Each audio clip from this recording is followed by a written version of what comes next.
At the beginning of the 21st century, a third world war breaks out and devastates the world. The remaining survivors found Libya, a city where a totalitarian government known as the Tetragrammaton Council makes all citizens take daily injections of prosium-2, which suppresses emotion and encourages obedience. Anything that may stimulate emotions like art and pets has been banned, and those criminals that do consume those things are called sense offenders. If they get caught, they're put to death because the council claims those who feel are the cause of all wars. To make sure that everyone follows these laws, the council formed a group of well-trained warriors known as clerics, who fight using the martial art of gun kata.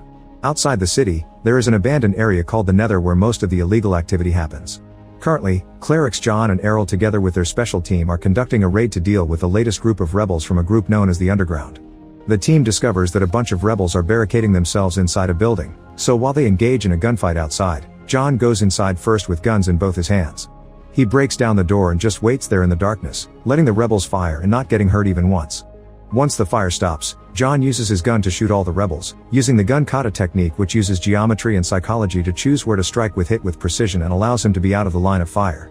Once everyone is dead, they search the building for illegal material and when they break the floorboards, they discover a huge collection of art that includes the Mona Lisa. After they use a scanner to confirm they're real, John orders his men to set it all on fire.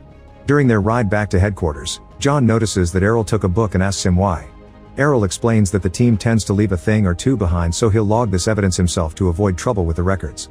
Meanwhile in the city, the leader father appears on screens everywhere reminding people to take prosium and that they've achieved peace thanks to the system, which gets him a cheer from the public. Father always appears on the screens, but nobody has seen him in person in a long while. When John arrives at headquarters, he immediately goes to see Vice Consul DuPont to give his report, which earns him high praise. DuPont wonders how a cleric has learned so well to sense when someone feels strong emotions, so John explains he's learned to think like his enemies. Then DuPont asks him about his family, and John very coldly tells him that his wife was arrested and incinerated for being a sex offender some years ago.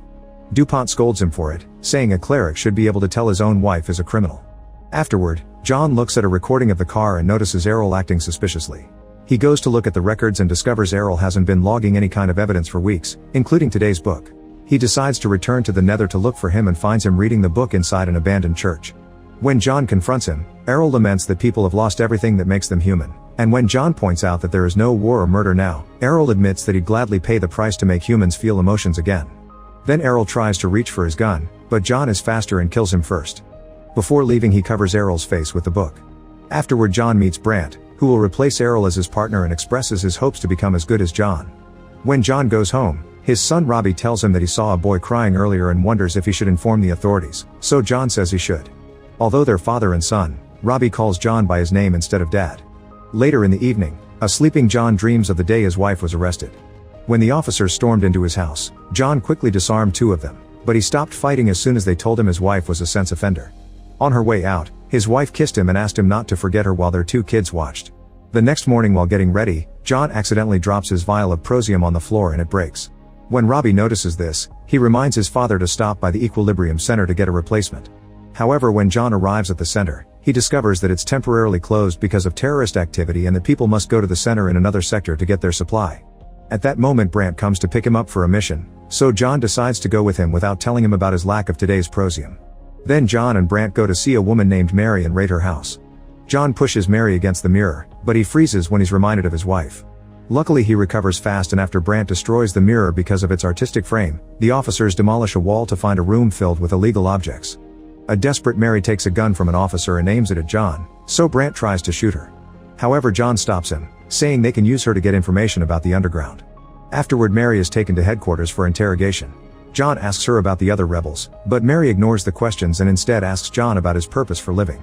John says his purpose is to keep their society running well, but Mary points out that it's circular logic. His purpose is only living to continue his existence. Before leaving, John watches the training of the recruits to put his mind at ease. That night, John does his injection and watches how Errol's body is incinerated, however he wakes up realizing it was a nightmare.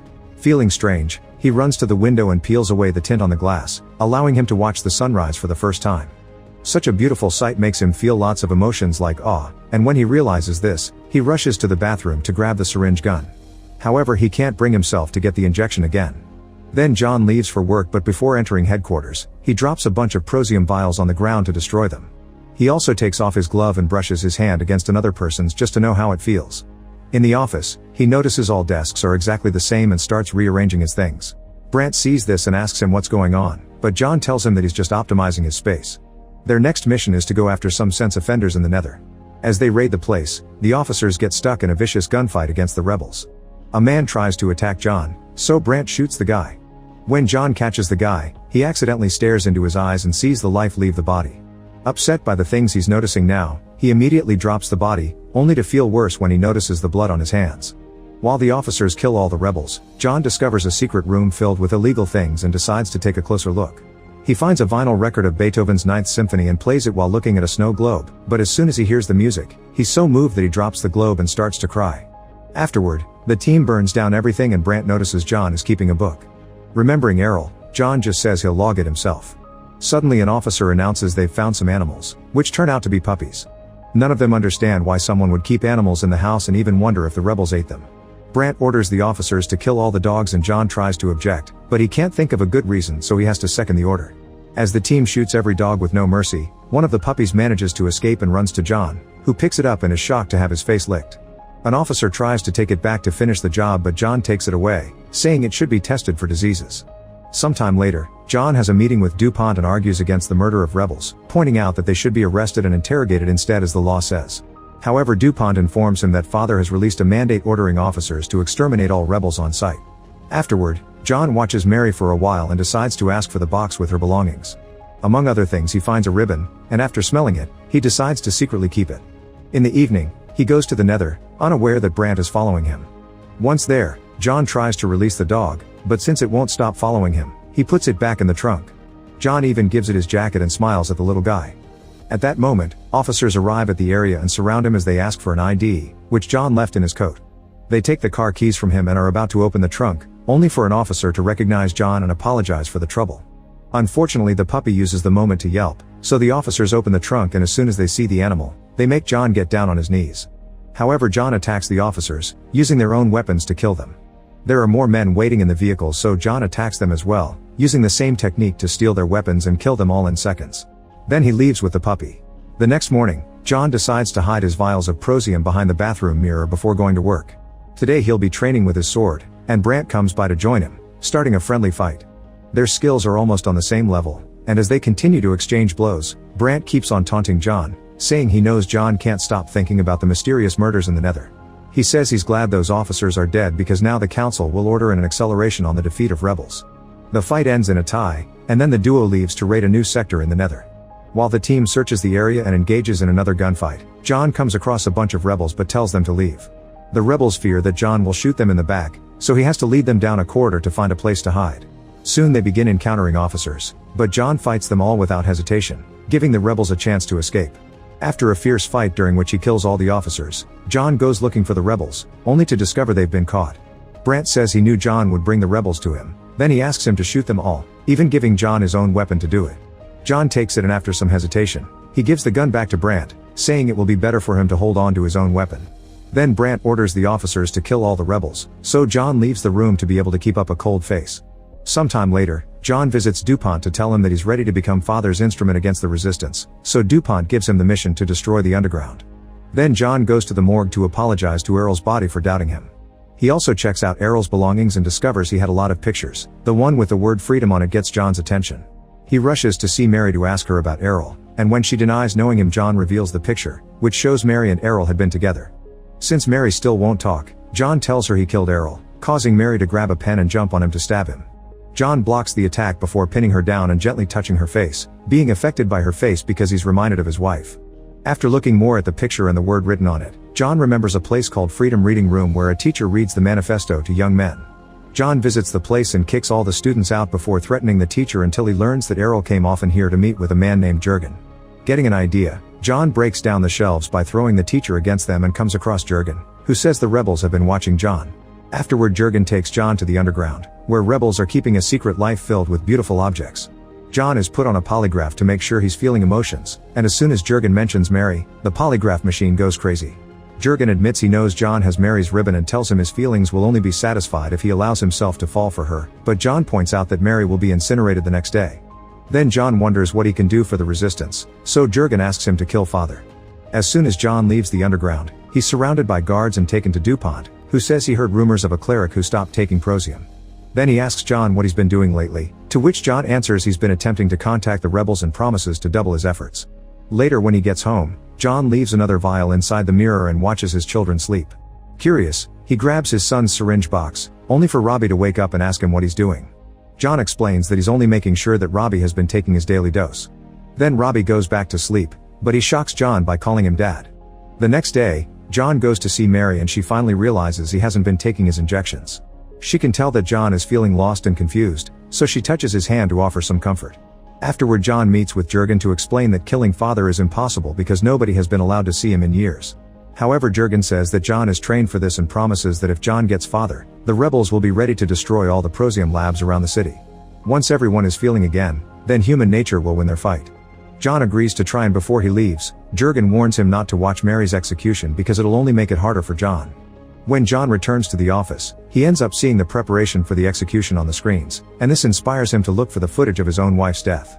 John feels awful when he sees himself on the video, not having a single reaction over the fact his wife was being burned alive.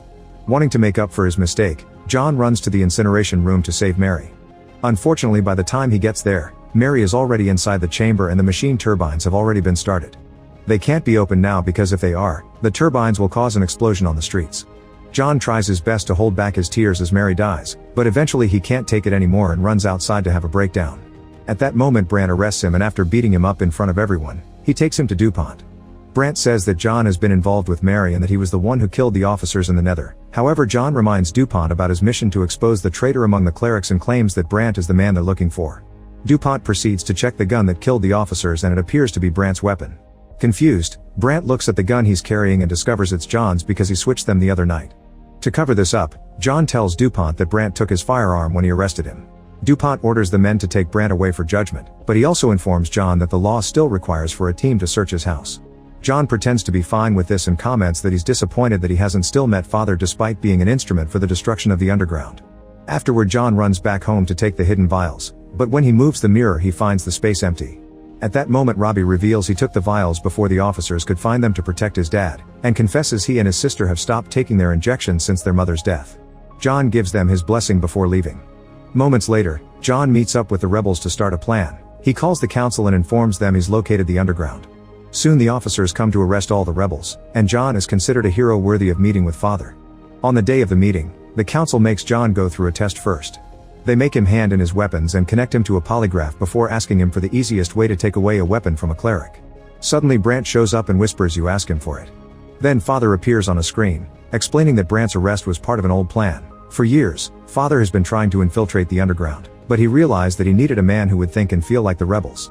Father says John was the only man who could do that before revealing his real face. It turns out he's DuPont, who has been using recordings to hide the fact the real father died many years ago. The council elected him to replace father and continue his traditions. Furious over being tricked like this, John pulls out the guns he hid in his sleeves and starts shooting at everyone, using his great skill to kill them all in seconds. Then John tells DuPont that he's coming for him, and after shooting the screen, he leaves the room to go on a killing spree, shooting every single guard that dares to get in his way and leaving a massacre on his path. When he finally reaches DuPont, Brandt is there as the bodyguard. John proceeds to kill some more guards before going after Brandt, who grabs a sword so they can fight properly. Unlike their training, this time John fights seriously, and with just a few quick strikes, he kills Brandt by cutting off his face. Then DuPont grabs a gun and attacks John, who takes a gun from a dead guard and immediately defends himself. DuPont is a great fighter and at first can keep up with John, but soon John overpowers him and defeats him as he takes his gun. Desperate to survive, DuPont begs for mercy and confesses that he also feels emotions. However, John still shoots him in the head without remorse.